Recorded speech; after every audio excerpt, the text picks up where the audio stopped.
우리나라 삼국지.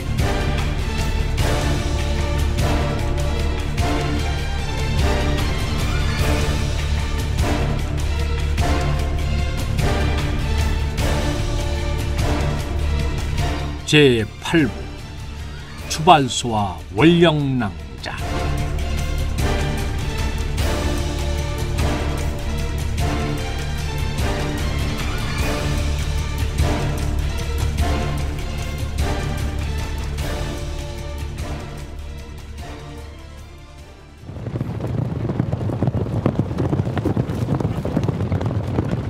서력 28년 대무신왕 11년 가을, 한나라 요동태수 장익이 오만의 대군을 거느리고 고구려 국경을 넘어왔다.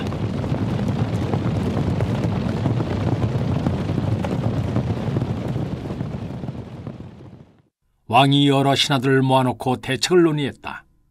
대무신왕이 우보 송욱구를 바라보며 물었다. 이 당시 왕은 송욱구를 우보로 임명하여 군국의 일을 맡기고 을두지를 좌보로 삼아 내정을 관할하게 하고 있었다. 한나라 오랑캐 놈들이 무슨 일로 쳐들어왔을까? 그간 서방에서는 신나라에서 다시 한나라로 나라가 바뀌어 정정이 매우 어지럽다 하옵니다. 자기네들의 복잡한 국내 문제에 대한 관심을 외부로 돌리기 위해 요동태수를 내세워 우리나라를 침략한 것 같사옵니다. 그러면 이 도적놈들을 어떻게 해야 하겠는가? 덕을 믿는 자는 번창하고 힘을 믿는 자는 망한다 하옵니다. 지금 한나라에서는 심한 흉년이 들어 각처에서 도적들이 봉기하고 유리걸식하는 백성들이 길을 덮고 있다 하는데 이유 없이 군사를 일으키니 이는 하늘의 이치에 위배되고 인간의 도리에 어긋납니다. 그러니 그들의 군사는 결코 성공하지 못할 것이옵니다. 우리가 험준한 지형에 의지하였다가 불시에 기습을 한다면 반드시 저들을 몰살시킬 수 있을 것입니다. 송옥구의 뒤를 이어 을두지가 나섰다. 수가 적은 편이 비록 강하다 할지라도 결국은 수가 많은 편에게 잡히게 됩니다. 이곳 도성에 있는 우리 군사의 숫자는 겨우 2만입니다. 반면에 저들은 5만의 대군이옵니다. 계략으로 그들을 공격할 수 있을지언정 힘으로는 이길 수 없습니다. 또한 곧 추수전이 닥칩니다.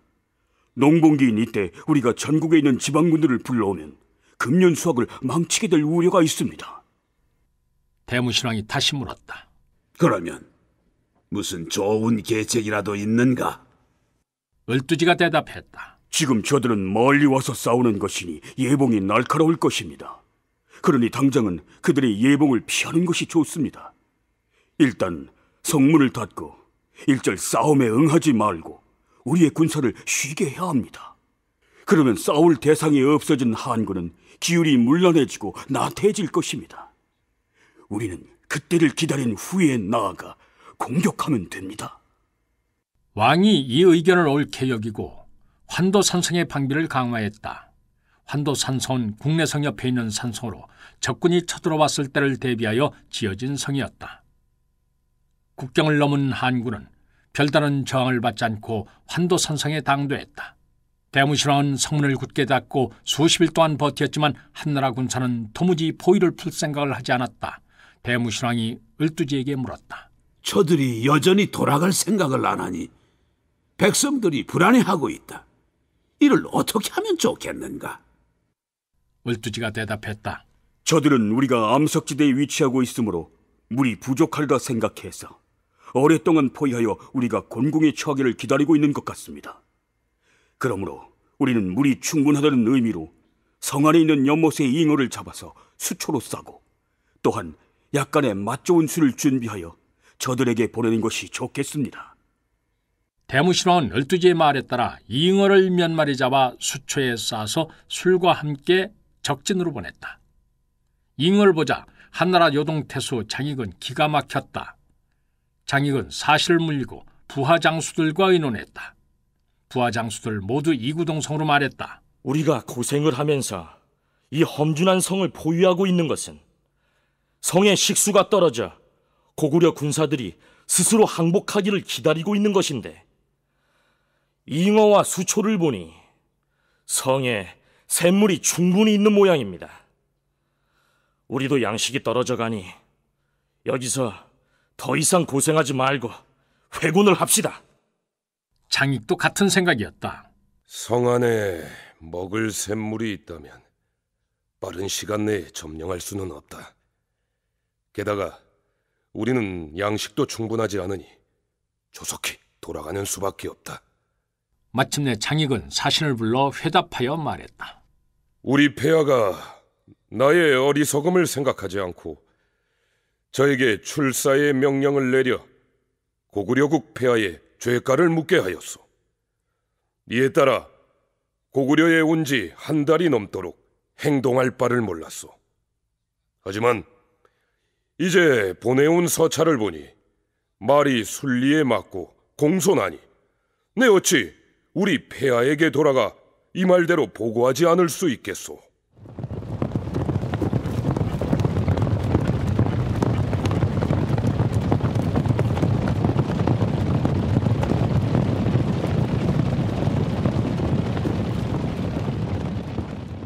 드디어 한군은 요동태수 장익의 지시하에 군사를 물리고 철수를 시작했다.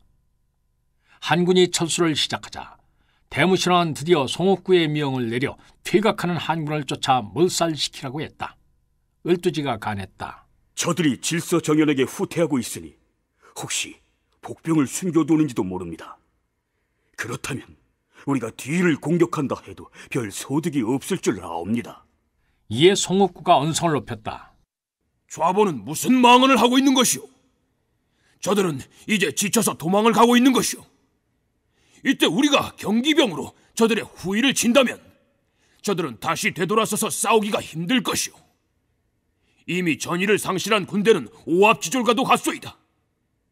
우리가 북만 한번 울리면 저들은 틀림없이 일대 혼란에 빠져 자기들끼리 밟혀 죽기 십상일 텐데 이런 절호의 기회를 놓치란 말이오.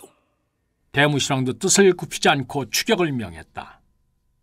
송옥구는 왕의 지시대로 즉시 경기병 1만을 자출했다.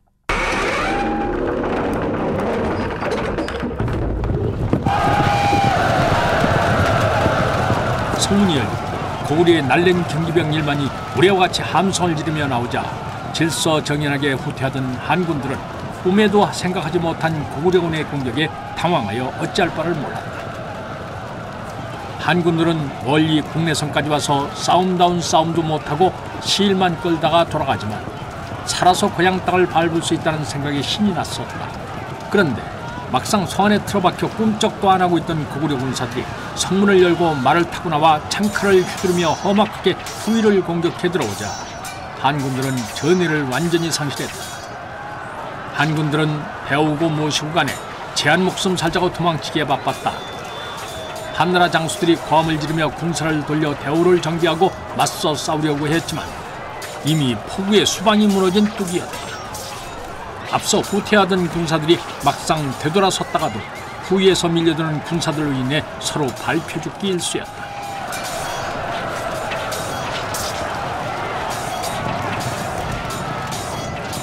송옥구가 이끄는 고구려 경기병들은 후퇴하는 한군을 척살하며 밤낮을 쉬지 않고 쫓아 양맥당까지 갔다.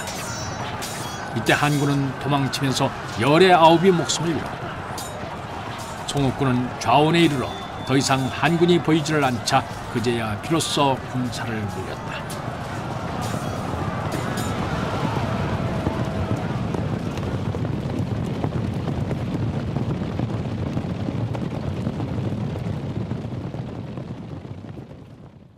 그 이후 주변의 국가들이 모두 고구려를 두려워하여 화친을 맺고 싸우려 하지 않았다.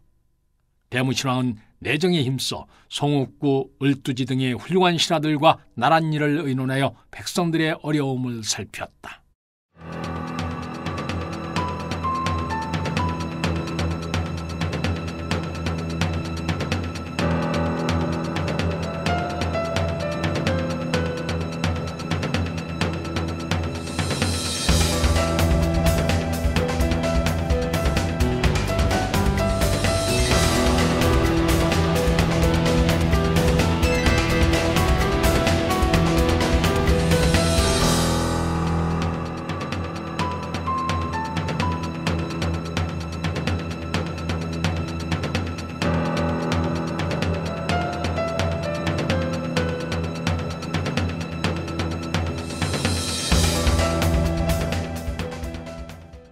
대무신왕이 신하들과 국정을 논의하고 있을 때였다. 좌보 을두지가 왕에게 진언했다.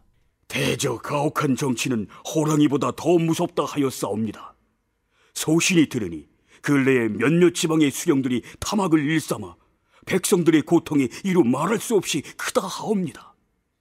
폐하께서는 각 고을을 두루 살피시어 국법을 어기고 백성들을 침탈하는 관리가 있다면 엄히 벌하셔야 할 것이옵니다. 대무신왕 또한 그러한 소문을 익히 듣고 있었으므로 바로 명을 내렸다. 그건 좌보의 말이 맞소. 좌보는 사자들에게 명하여 각 고을의 사정을 살피고 탐악을 일삼는 관리들이 있다면 지체 말고 보고하라 하시오. 을두지는 무거운 마음으로 명을 받들었다. 사자는 각 지방에서 세금을 거두는 임무를 맡고 있었기 때문에 그 지역의 사정을 꿰뚫고 있었다. 이 무렵 구도라는 자가 비류부의 부장으로 있었다. 구도는 본시 동명성왕 때 왕을 도와 나라를 세웠던 개국공신의 후손으로 조정에서도 함부로 대하지 못했다. 구도는 몹시 탐욕스럽고 천박한 성품이었기 때문에 조부의 후광을 믿고 그 방잠이 하늘을 찔렀다. 조부를 기르는 왕의 배려로 비류부의 부장이 된 구도는 하루가 멀다 하고 백성들의 재물을 수탈했다.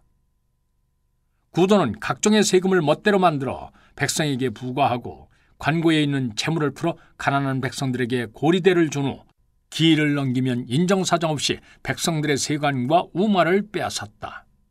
게다가 이마저도 없는 집에서는 그 사람의 처첩까지 강제로 끌고 갔다. 만약 반항하는 자가 있으면 군사들을 시켜 몰매를 놓거나 관하로 끌고 와서 감옥에 가두고 매질을 했다. 이에 참혹한 매질을 견디다 못해 목숨을 놓은 사람만도 여럿이 됐다. 관장이 이러하니 비류비의 백성들의 생활은 나날이 피폐해져 갈 수밖에 없었다. 백성들의 원성이 하늘을 찌를 듯했지만 구도는 조금도 신경 쓰지 않았다.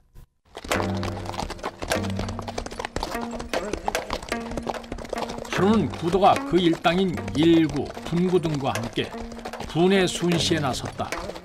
구도의 행차는 왕의 그것처럼 호화로웠다. 구도는 머리에 깃을 꽂은 화려한 절통을 쓰고 비단 두루마기를 차려입은 채 멋진 뿔을 가진 황소가 끄는 수레에 거만하게 올라앉았다. 앞뒤에는 창, 도끼, 칼 등으로 무장한 군사 수십 명이 세 줄로 늘어서서 수레를 호위했다. 길라잡이로 앞줄에 선 군사들은 소리쳐서 행차를 알렸고 악사들은 풍악을 울리며 수레의 뒤를 따랐다. 구도의 화려한 행차가 나타나자 길을 가던 백성들은 모두 엎드려 머리를 조아리고 행렬이 지나가기를 기다렸다. 이때 한 처녀가 모르고 물동이를 인 채 길로 들어섰다.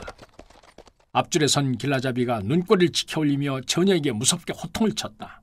아니, 감히 부장님의 행차를 가로막다니 이 계집이 미친 게로구나. 당장 물고를 면치 못하리라. 처녀는 너무도 당황해서 어찌할 바를 모른 채 그 자리에 장승처럼 서 있었다. 앞에서 소란이 벌어지자 구도는 무슨 일인가 하여 내다보았다.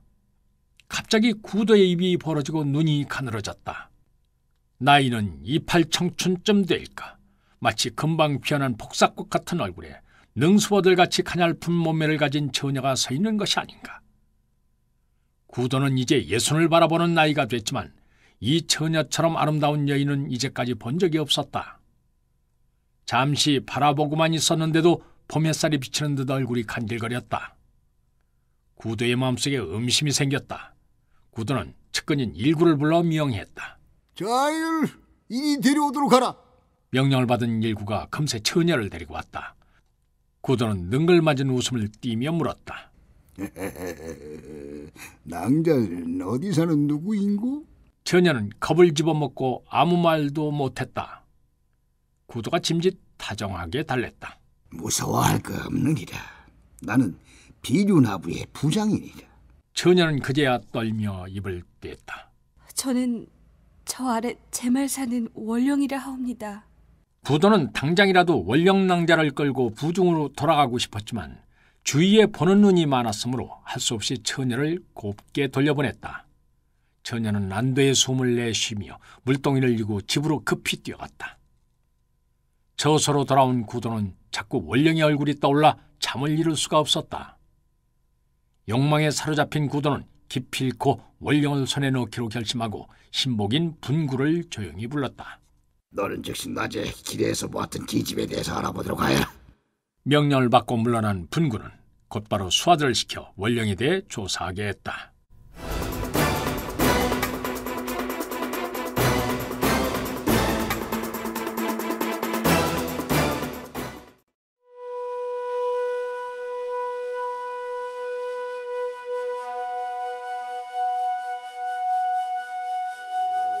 원령은 제말에 사는 청빈한 귀족의 딸이었다.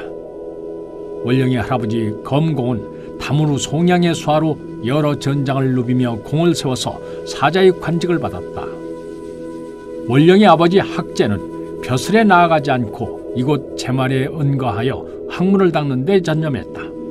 학제는 특히 자부선인의 신선도에 심취하여 청빈하게 사는 것을 즐겼을 뿐 아니라 자신이 가진 얼마 안 되는 논밭마저 처분하여 가난한 백성들에게 나누어 주기도 했다. 원령은 어릴 때부터 아름다운 자태와 친절한 마음씨로 인해 동네 사람들의 사랑을 독차지했다. 나이가 들면서 원령의 미모는 더욱 빛을 발했다. 그녀를 한 번 보기 위해서 동네 총각들이 집 앞을 서성거리는 일이 점점 잦아졌다.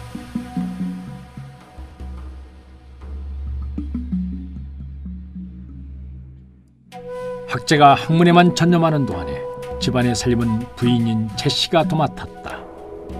제시는 남의 집안일을 하며 어렵게 집안을 꾸려갔다. 원령도 철이 들면서부터 어머니를 도와 집안일을 하고 동생들을 보살폈다. 하지만 여인이 생계를 꾸려나가는 데는 한계가 있었다. 주변 이웃들이 학제를 존경하여 일감을 주거나 곡식을 조금씩 나눠주기는 했지만 살림을 꾸려나가는 데는 턱없이 부족했다. 이리하여 학제의 집에서는 끼니를 거는 일이 늘어났다. 하지만 학제는 방에 앉아 책만 읽었지 도무지 식량을 구해볼 생각을 하지 않았다. 그는 굶는 것 또한 수련의 일부라는 변명만 늘어놓을 뿐이었다. 제시는 식구들이 굶는 것을 보다 못하여 잡곡이라도 빌 요량으로 구도를 찾아갔다. 구도의 재정을 맡고 있던 일구는 순순히 보리와 수수 석섬을 내어주었다. 그러나 이 잡곡이 앞으로 집안에 먹구름을 들이올 것이라는 것을 제시는 미처 알지 못했다.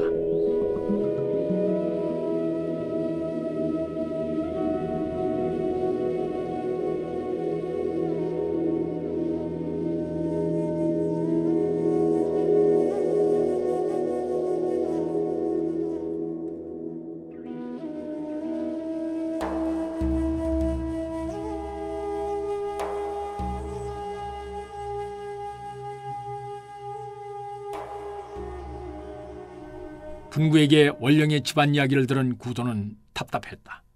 그래도 명색이 귀족의 집안이 여염집 처자 다루듯 함부로 납치를 해올 수도 없는 노릇이었다. 이때 분구에게서 이 얘기를 들었는지 일구가 구도에게 속삭였다. 부장님, 걱정하실 필요 없습니다. 학제의 집에서 지난번에 얻어쓴 잡곡을 아직 갚지 못했습니다. 벌써 이자가 원금의 10배로 늘어나서 앞으로도 갚기는 힘들 것입니다.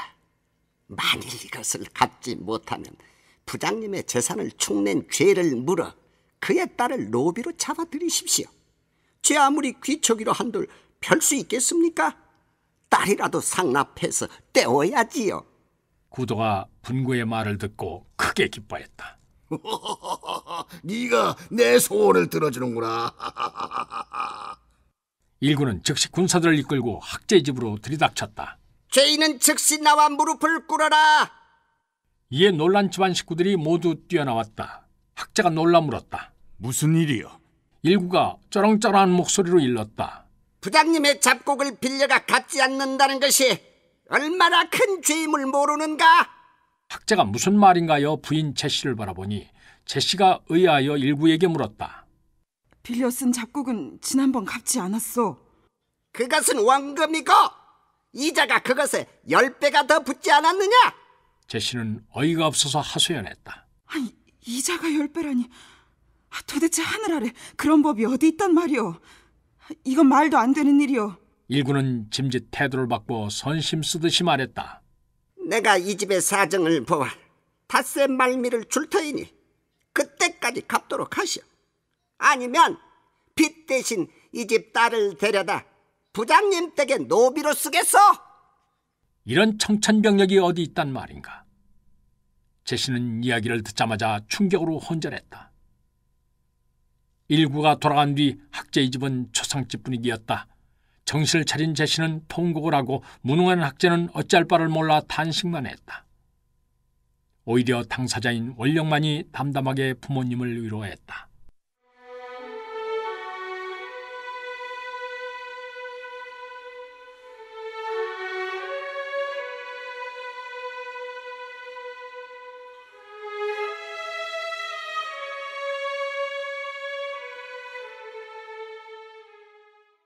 한편 대무신왕의 명령을 받고 파견된 사자 추발소가 비류부에 당도했을 때는 벌써 어둠이 짙게 깔려 있었다.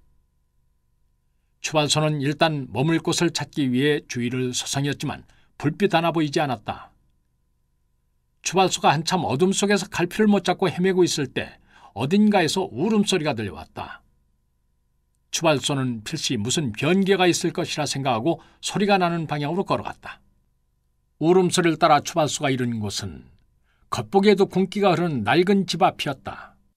그는 문을 두드리며 큰 소리로 주인을 찾았다. 그러자 울음소리가 그치고 한 사내가 문을 열고 나왔다. 사내는 얼굴이 백옥같이 희고 팔다리가 가는 것을 보아 문사임이 분명했다. 지나가는 길손입니다. 이 집에서 우는 소리가 들리기에 괴의해서 찾아와 봤습니다. 댁내 무슨 변고가 있으신지요? 이 문사가 바로 학제였다. 학제는 부끄러워하며 말했다. 별일 아닙니다. 손님이 오셨으면 마땅히 대접하는 것이 예의인 줄을 압니다만 지금 저희 집에 우환이 있어 그럴 형편이 못 되니 용서하십시오. 추발소가 학제의 얼굴을 보니 수심이 가득했다. 의협심이 강한 추발소는 학제의 불행을 외면할 수가 없었다. 추발소는 물러나지 않고 끈질기게 연유를 물었다.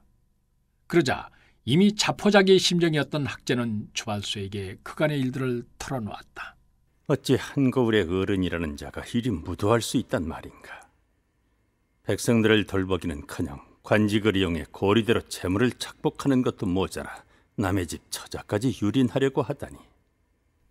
추발소는 학제를 위로했다. 걱정하지 마십시오. 절대 그런 일은 일어나지 않을 것입니다. 학제는 어찌된 일인지 생면부지의 젊은이가 다짐하는 말이 믿음직스러웠다. 다음 날 추발소는 저자에 나가 귀류부장 구도의 평판을 알아보았다. 저자에서 만난 사람들은 쉬쉬하면서도 구도의 방향무도와 탐욕을 성토했다. 구도의 악행으로 백성들이 고통받고 있다는 것을 확인한 추발소는 즉시 말을 달려 도성으로 돌아왔다.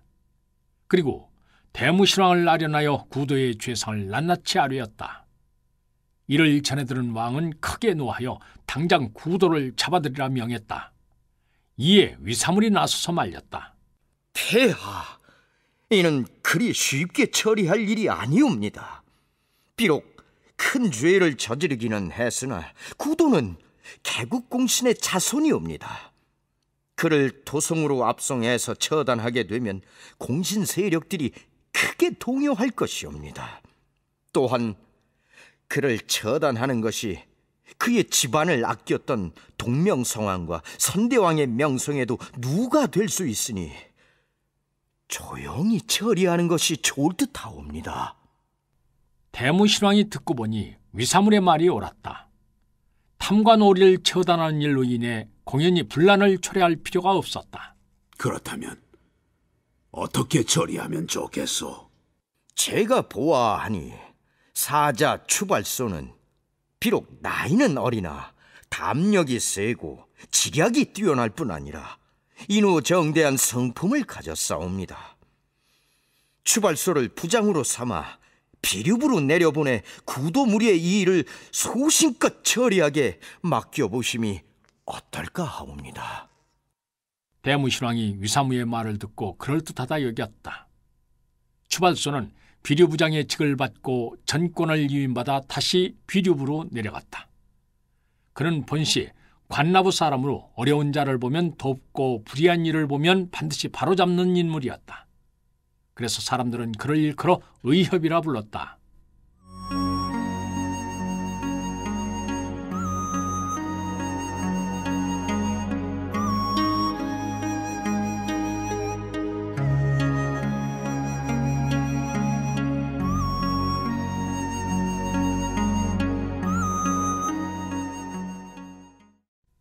학재는 추발소가 사흘이 지나도 나타나지 않자 자신의 어리석음을 탓했다. 어찌 처음 보는 사람의 말을 믿었단 말이냐? 이제 내일이면 원령이 관하로 끌려가 추악한 구도의 노리개 신세가 될 것이었다. 학재는 답답한 심정에 무작정 집을 뛰쳐나와 한참을 걷다 보니 어느새 관하 앞에 당도했다. 학재는 용기를 내어 관하로 들어갔다. 구도에게 사정이라도 해볼 요량이었다. 문을 지키는 군사가 학재를 막아섰다. 이곳은 아무나 함부로 드나들 수 있는 곳이 아니오. 나는 부장님을 뵙고 드릴 말씀이 있어서 왔네. 부장님은 지금 멀리 출타하셨으니 나중에 찾아오시오.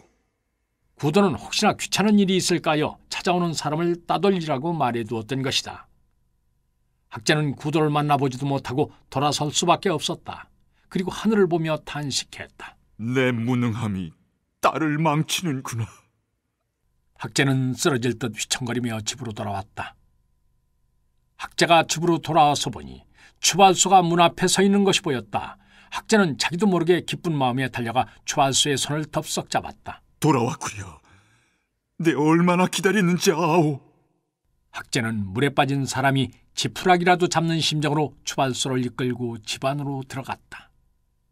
추발소는 내일 일을 생각하니 잠이 오지 않았다.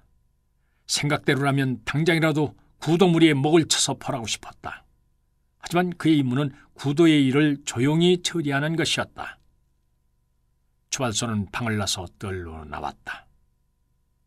달이 휘영청 떠올라 세상을 푸근하게 비치고 있었다.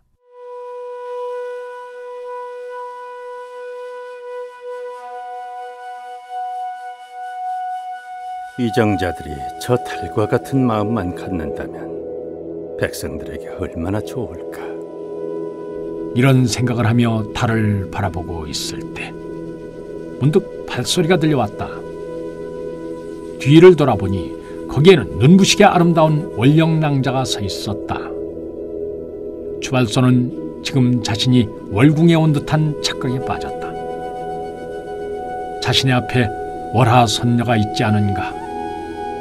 꿈인가 하여 볼을 꼬집어 보았지만 정녕 현실이었다. 월령이 성류가 벌어지듯 입술을 열었다. 자격도 없는 소녀를 위해 이렇게 애를 써주시니 감사하게 한량없습니다. 하지만 더 이상 마음 쓰지 마십시오. 세상 일이 어디 뜻대로만 되겠습니까?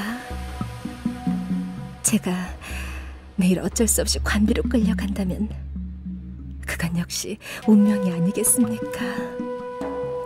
다만 소녀가 떠나면 늙으신 부모님을 누가 봉양할지 걱정일 뿐이옵니다.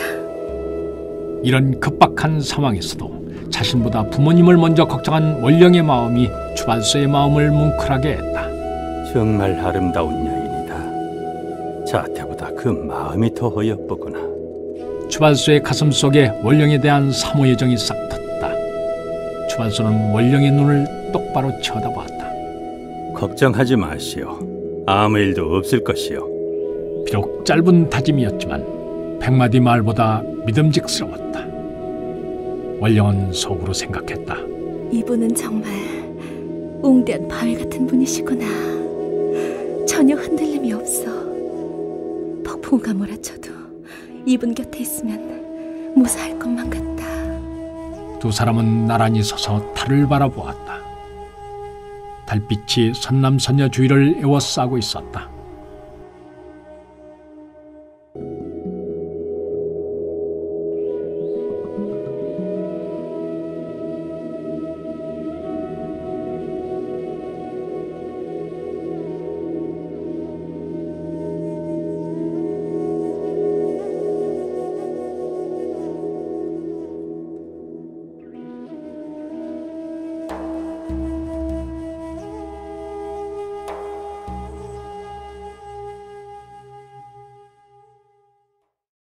다음 날 추발소는 학제의 집을 나서 비류부 관하로 갔다.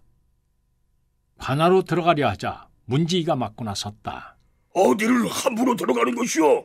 내 부장님을 만날 일이 있어 왔다. 아직 기침하지 않으셨으니 나중에 해가 중천에 뜨거든 오시오. 구도는 일구, 분구 등의 신복들과 함께 기생들을 끼고 밤새도록 질탕하게 음주 가물을 즐겼기 때문에 관청의 업무를 시작할 때가 되었음에도 아직 일어나지 못하고 있었다.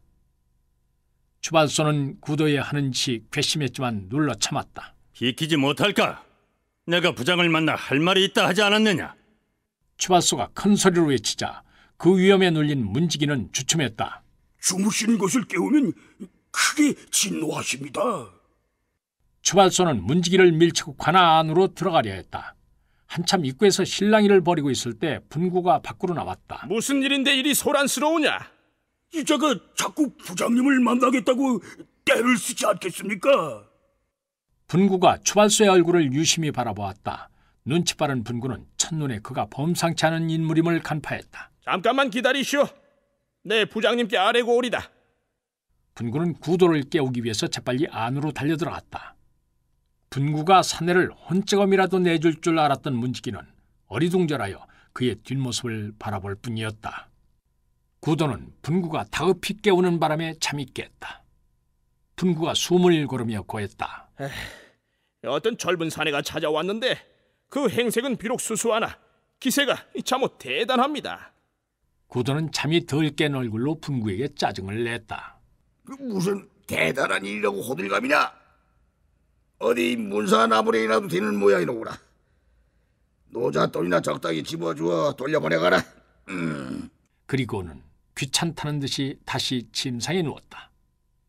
그런데 그때 추발소는 이미 문을 지키는 나졸들을 따돌리고 구도의 침소 앞에까지 이르렀다. 괴한이 침입했다는 급보를 받고 달려온 나졸들은 추발소의 위험에 눌려 쉽게 접근을 하지 못하고 주변을 맴돌고만 있었다. 밖이 시끄러워 잠이 달아난 구도는 문을 열고 호통을 쳤다. 뭐하는 놈이 관데 겁도 없이 관아에서 소란을 피우는 게냐? 추발소는 구도를 노려보며 말했다. 부장님께 드릴 말씀이 있어 왔소. 구도가 보니 과연 분구의 말대로 사내의 기백이 장했다. 내가 이곳에 온 것은 학제의 여식 원령낭자 때문이요. 부장님이 무도하게 고리대를 내세워 그녀를 노비로 삼으려 한다는 얘기를 듣고 왔소이다. 구도가 버럭 화를 냈다. 그것이 너와 무슨 상관이란 말이냐? 이놈이 감히 부장을 능멸하려 하더니 내 놈의 목숨이 몇 개나 된다더냐? 나는 그녀의 정혼자요. 무릇 부장은 어버이와 같아 백성들을 두루 살피고 그들의 어려움을 덜어주는 것이 본분이요. 그러나 이를 망각하고 오히려 백성들의 고혈을 뽑고 멀쩡한 처자를 뺏으려 하니 이 어찌 용서받을 수 있겠소? 지금이라도 죄를 뉘우치고 백성들에게 빼앗은 재물을 돌려주시오. 만약 사죄한다면 죄를 사함받을 수 있을 것이오. 상대의 당당한 태도에 잠시 긴장했던 구도는 청년이 단지 원령의 정혼자라는 말에 안심했다. 구도는 코웃음을 쳤다. 여보라! 저 방자한 놈을 잡아다가 물고를 내거라! 부장의 명령이 떨어지자 나졸들은 추발소에게 달려들었다. 그때 추발소가 한번 크게 호령하니 온 관아에 울릴 정도로 그 소리가 컸다. 기겁한 나졸들은 한동안 그 자리에 멈춰선 채 움직이지 못했다. 추발소는 나졸들을 제압한 후 구도를 향해 큰 소리로 말했다. 이런 후한무치한 놈을 봤나? 비료부장 구도는 듣거라. 내 왕명을 받들어 이곳에 왔으니 즉시 마당에 내려와 무릎을 꿇어라. 추발소의 손엔 대무신왕이 내린 신표인 황금으로 장식된 단검이 들려 있었다. 구도를 비롯한 관원들은 크게 놀라 모두 당하에 엎드렸다. 추발소는 당상에 올라 좌정했다. 폐하께서 친히 명하시기를 백성들의 어려움을 살피고 관장으로서 제 역할을 다하지 않는 관원들을 징치하라 하셨다. 그런데 내 이곳에 와서 보니 부장 구도는 백성을 돌보기는커녕 오히려 자신의 직위를 이용해 백성들의 재물을 빼앗고 나라의 관곡을 사사로이 이용해 이를 취했을 뿐 아니라 죄 없는 처자들을 잡아들여 능욕했다. 이는 목숨을 거두어도 용서되지 않는 죄다. 허나 내 그대를 아끼시는 폐하의 마음을 헤아려 뉘우침을 보이면 대죄를 용서하려 했다. 그런데 그대는 뉘우치기는커녕 선량한 백성을 핍박하려 했으니 어찌 용서를 바랄 수 있겠는가? 구도는 다급한 마음에 추발소에게 매달렸다. 소인, 크게 깨달은 바가 있습니다. 소인이 잠시 호남하여 나라의 법을 어기고 관장으로서 못할 짓을 하였습니다. 왕명을 듣고 나니 이제야 본정신이 돌아와 부끄럽고 후회가 됩니다. 제발 넓으신 아량으로 저희의 죄를 용서해 주시옵소서. 앞으로는 죄를 씻고 바른 길을 걸어가겠사옵니다. 추발소는 만인 앞에서 구도를 꾸짖음으로 왕의 위엄을 세우고 관원들의 경계로 삼았다. 이제 추발소가 할 일은 공신 가문들의 반발이 없도록 이 일을 원만하게 마무리 짓는 것이었다. 추발소는 구도를 당상으로 오르게 했다. 사람에게는 누구나 허물이 있기 마련이요. 중요한 것은 허물을 되풀이하지 않고 그 일을 거울 삼아 착한 일을 쌓는 것이요. 추발소가 좋은 말로 타이르자 구도는 감격하는 한편 자신을 부끄럽게 여겼다. 며칠 후 구도는 조용히 자신의 관직을 내어놓고 고향으로 내려갔다.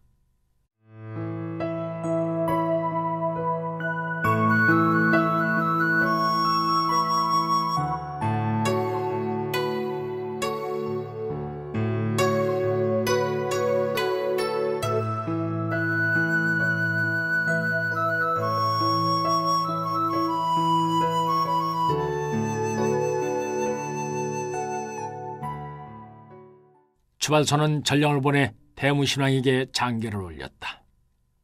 왕은 추발소의 장계를 읽어보고 크게 기뻐했다. 추발소가 힘이 아닌 지혜로 악인을 징치하여 나라에 큰 근심 하나를 덜었다. 내 그 공을 높이 여겨 그에게 대실의 성을 내리노라. 왕에게 성을 하사받는 것은 신하로서 매우 영광된 일이었다. 추발소는 비류부의 일을 마친 후 곧바로 학제의 집으로 달려갔다. 학제는 언제 관원들이 들이닥칠지 몰라 불안에 떨고 있었다. 추발소가 당도하자 학제는 맨발로 뛰어나왔다. 추발소는 숨을 고르며 말했다. 이제 따님 일은 걱정 않으셔도 됩니다. 모든 일이 잘 됐습니다. 학제는 믿기지 않는다는 듯이 멍하니 추발소를 바라보았다. 그는 마치 꿈속을 헤매고 있는 듯한 표정이었다. 원령낭자도 추발소에게 감복해서 두 눈에 눈물이 그렁그렁했다. 학제가 원령에게 주안상을 드리라 시켰다. 주안상을 드려오자 학제는 원령을 시켜 추발소에게 술을 따르게 했다. 학제가 추발소에게 말했다. 저의 여식인 원령은 관아의 노비로 팔려갈 신세였는데 그대 덕택에 무사했습니다. 이제 원령은 공의 것입니다. 요리하는 하녀로 쓰셔도 좋으니 부디 거두어 주시기 바랍니다. 추발소가 당황해서 황급히 원령을 쳐다보았다. 원령은 부끄러운지 얼굴이 홍당무가 되어 눈을 내리깔고 다소시 앉아만 있었다. 소생은 무슨 대가를 바라고 이 일을 추진한 것이 아닙니다. 단지 잘못된 일을 바로잡으려는 생각뿐입니다. 그러니 그 말씀은 거두어 주십시오. 추발소의 말이 끝나자 오히려 원령이 무안해했다. 학제가 원령을 힐끗 본 후 추발소에게 술을 따르며 말했다. 선생께서는 따로 생각하고 있는 저자가 있으신지요? 추발소가 부끄러워하자 학제는 화제를 딴 데로 돌렸다. 원령이 주는 술을 계속 받아 마신 추발소는 서서히 취해갔다. 추발소는 머리를 식히려 방을 나와 뜰을 거닐었다.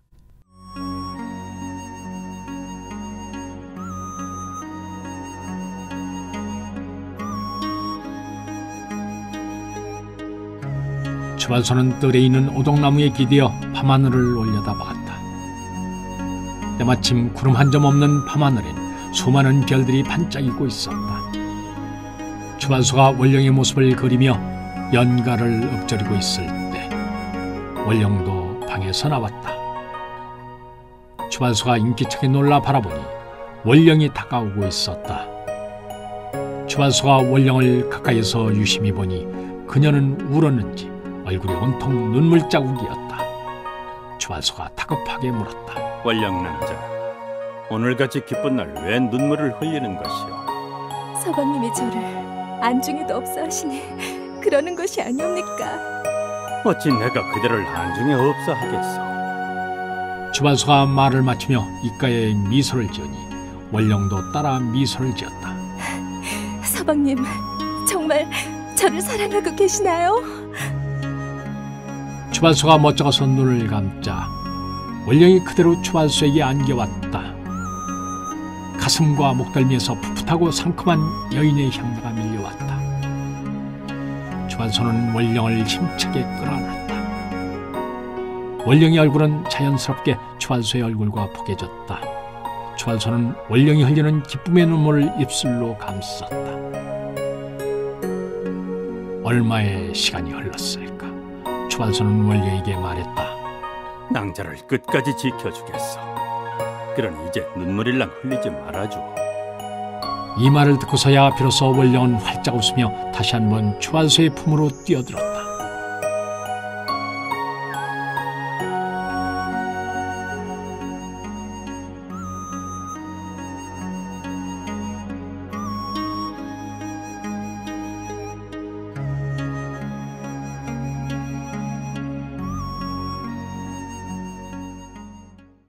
이로부터 달포쯤 후 추발소는 원령낭자에게 정식으로 청혼을 했다. 학재와 원령은 기뻐하며 청혼을 흔쾌히 받아들였다.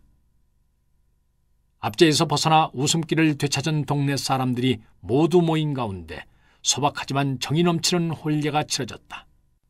예식을 지켜보던 동네 사람들은 두 사람이 천년만년 해로하기를 빌면서 자기의 일처럼 기뻐했다.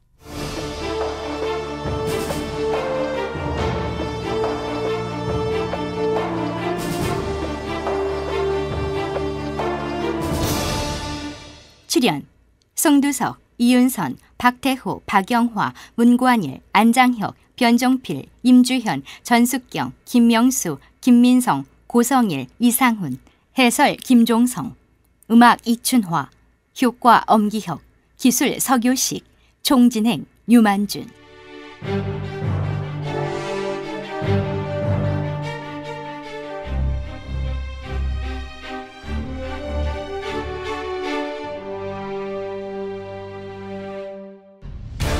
임동주 원작, 김기덕 연출, 제8부 추발소와 원령낭자 편이었습니다.